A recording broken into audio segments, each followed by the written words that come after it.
नमस्कार, आप सभी का स्वागत है भाग्यम में। मैं हूं पंडित चंद्रशेखर शर्मा। दर्शकों, सबसे पहले हम बात करते हैं आज के दिन के पंचांग की। आज दिनांक है 25 अक्टूबर सन 2023। विक्रम संवत 2080 चल रहा है। आश्विन मास से शुक्ल पक्ष है, शरद ऋतु है, तिथि एकादशी है और आज का वार है बुधवार। आज पापांकुशा एकादशी है। आज के नक्षत्र की बात करें तो शतभिषा नक्षत्र दोपहर 1:30 तक है। आगे पूर्वा भाद्रपद नक्षत्र पूरे दिन और पूरे रात्रि रहेगा। योग वृद्धि है दोपहर 12:16 तक। आगे ध्रुव योग है। योग की दृष्टि से आज का दिन शुभ है, योग कारक है, इसका पूरा सदुपयोग करें। करण वृष्टि है दोपहर 12:34 तक। आगे भवकरण रहेगा। रात्रि 11:10 तक, फिर बालवकरण रहेगा। सूर्योदय का समय दर्शकों सुबह 6:31 का था और सूर्यास्त का समय शाम 5:49 का है। आज का राहु काल दोपहर 12 से 1:30 बजे के बीच है। इसे पूरी तरीके से टाल दीजिएगा। इसमें कोई शुभ कार्य नहीं करते हैं। लंबी यात्रा पे नहीं निकलना चाहिए। अभिजीत मुहूर्त आज बुधवार होने से मान्य नहीं है। दिन में 2 बार दुष्ट मुहूर्त भी रहेंगे, इन्हें ध्यान से समझिएगा और सूझबूझ से टाल दीजिएगा। ये हैं दिन में 11:48, दोपहर 12:33। आज का दिशा शूल दर्शकों उत्तर दिशा में है, तो जिन्हें भी उत्तर दिशा की यात्रा करनी है पहली कोशिश तो ये करें कि उसे टाल दें। लेकिन अगर जाना बहुत जरूरी है, अनिवार्य यात्रा है, तो परिहार करके करें। परिहार बहुत सरल है। उत्तर की ओर मुख कीजिए, थोड़ा सा धनिया या मूंग के दाने खाकर पहले 5 कदम पीछे चलिए और भगवान श्री राम या अपने इष्ट का अपने हृदय में ध्यान करें, उनसे प्रार्थना करें और फिर इस दिशा की यात्रा करें। ऐसा करेंगे यात्रा बहुत सुंदर रहेगी, मंगलमय रहेगी, सुरक्षित रहेगी। आज का शुभ समय दर्शकों यानी आज के दिन का सदुपयोग करने का जो समय है वो है सुबह 8 बजे से लेकर सुबह 9:20, फिर सुबह 11 बजे से दोपहर 12 बजे तक और फिर दोपहर बाद 3 बजे से लेकर शाम 5:40 तक। ये तीनों कालखंड बाकी पूरे दिन की अपेक्षा ज़्यादा शुभ है, योग कारक है। तो जो भी अच्छे एफर्ट्स करने इन समय में करेंगे सफलता के चांसेस ज़्यादा मिलेंगे। आज की चंद्र राशि दर्शकों कुंभ है, जिससे आज का दिन सभी 12 राशियों के लिए कुछ इस प्रकार रहने वाला है। सबसे पहले बात करते हैं मेष राशि की। मेष राशि वालों को अपनी मनोकामना पूरी होती हुई नजर आएगी। वहीं वृष राशि वाले करियर को लेकर होंगे गंभीर और ले सकते हैं ठोस निर्णय। वहीं मिथुन राशि वाले पिता और बड़े भाई की सहायता से पाएंगे भाग्योदय। वहीं कर्क राशि वाले स्वास्थ्य को लेकर होंगे परेशान, अवसाद की स्थिति बन सकती है। सिंह राशि वाले अपने वैवाहिक जीवन में परेशानी का अनुभव करेंगे। कन्या राशि वालों को शत्रुओं पर विजय होगी प्राप्त और तुला राशि के जो छात्र छात्राएं हैं वो लाभान्वित होंगे, विशेष करके जो रिसर्च से जुड़े हुए हैं, पीएचडी कर रहे हैं ऐसे छात्र। वृश्चिक राशि वाले घर में शांति का माहौल बनाए रखें, 1-2 दिन रहेंगे तनावपूर्ण। धनु राशि वाले अपने मित्रों के जोश से होंगे उत्साहित, आगे बढ़ने की मिलेगी प्रेरणा। वहीं मकर राशि वाले अपनी गंभीरता और ठहराव के लिए पाएंगे प्रशंसा। कुंभ राशि वाले आज मन पर रखें काबू, बहुत ज़्यादा भटकाव संभव है। और मीन राशि वाले किसी भी बड़े निवेश या बड़ी बिजनेस डील से आज आप बचें। अब करते हैं आज के दिन की ज्ञान चर्चा, जो हमारी आपकी अंतर्दृष्टि प्रज्ञा को जागृत करेगी। फिर आगे समझेंगे उन विशिष्ट उपायों को जो आपको समस्याओं से बाहर लाकर जीवन में सफल बना देते हैं। अंत में करेंगे आज के दिन की ज्योतिष मंत्रणा और समाधान। दर्शकों, शास्त्रों में एक बहुत ही सुंदर श्लोक आता है जो कुछ इस प्रकार है कि गुणी नामपि निज रूप प्रतिपत्ति पस्त एवं संभवती स्वमहिम दर्शनन मक्षयोर्मु कुरतत्रे जायते यस्मात्। इसका अर्थ ये है कि गुणियों को भी अपने रूप का ज्ञान दूसरों के द्वारा ही होता है। वो स्वयं अपने गुणों को नहीं जान सकते। जैसे हीरे को नहीं पता होता कि उसका मोल क्या है, उसकी प्राइस क्या है, उसकी वैल्यू क्या है। अब किसी बंदर के हाथ में हीरा दे देंगे तो उसको उठा पटक करके ज़मीन पर फेंक के या दांत से काटने का प्रयास ही करके उसको जांचेगा। लेकिन अगर वही हीरा किसी जौहरी के पास पहुंच गया तो वो उसका असली मोल उसको देखते ही बता देगा। इसे यूं समझें कि आपकी जो क्षमता है, आपका जो कैलिबर है, आपकी प्रतिभा है, वो तभी निखर कर सामने आएगी जब आप गुणग्राही व्यक्तियों के मध्य रहा करेंगे, जिनको योग्यता की परख हो और जो प्रशंसा करने में पीछे ना रहते हों।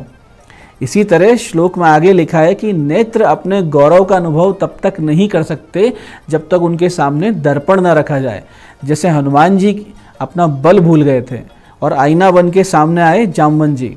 ऐसे व्यक्ति के जीवन में हर योग्य व्यक्ति को एक आईने की आवश्यकता होती है। वो आईना घर परिवार वाले भी हो सकते हैं, जीवन साथी भी हो सकता है, या आपका कोई मित्र भी हो सकता है। इनमें से कोई भी जिसका ये दायित्व बनता है कि अपने स्नेही जन की योग्यता को बाहर निकालें और निखरने का अवसर प्रदान करें और उसे बताएं कि तुम में ये गुण है, ये रूप है, ये स्थिति है, ये स्किल है, ये हुनर है।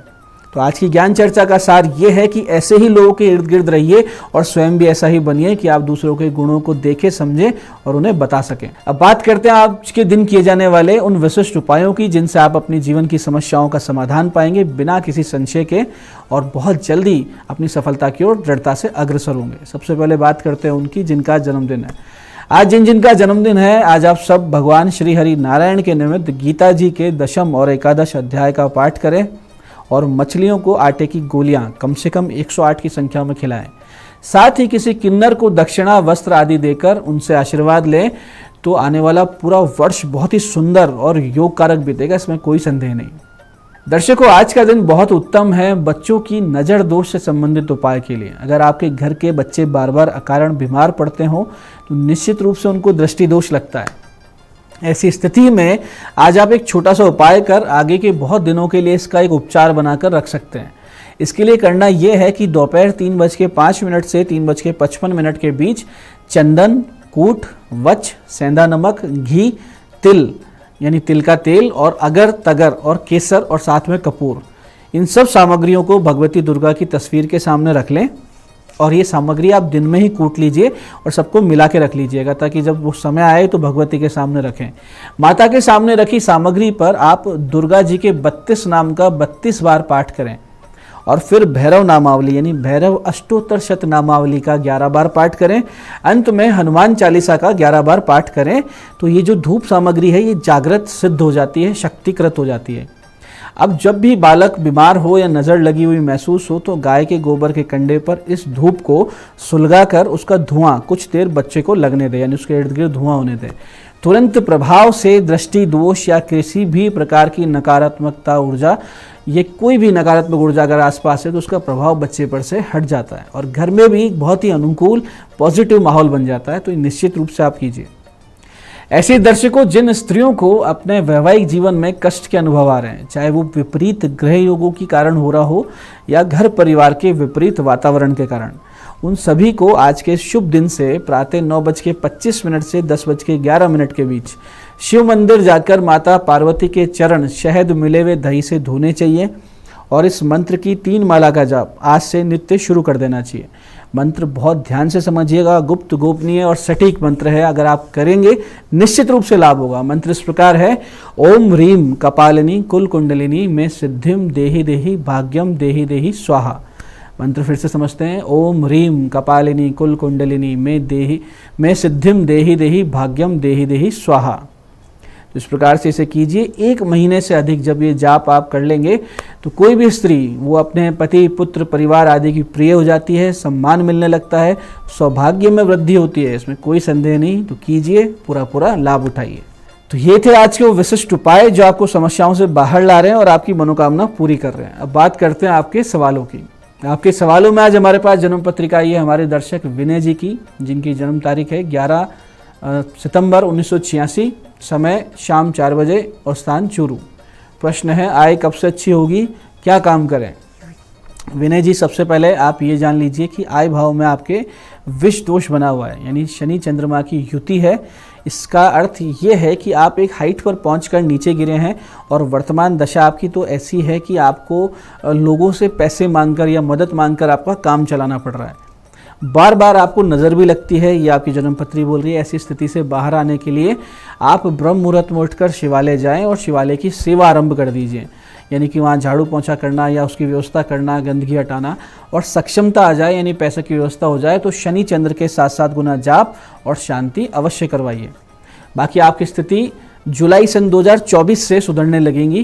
काम आप फूड, रेस्टोरेंट, पशु आहार, मशीन, रबर, प्लास्टिक आदि का करें। आज की दूसरी जन्म पत्रिका आई है हमारे दर्शक राहुल अग्रवाल जी की। 14 फरवरी 1984 का जन्म है, दोपहर 1:23 फैजाबाद। कानूनी समस्याएं कब समाप्त होगी?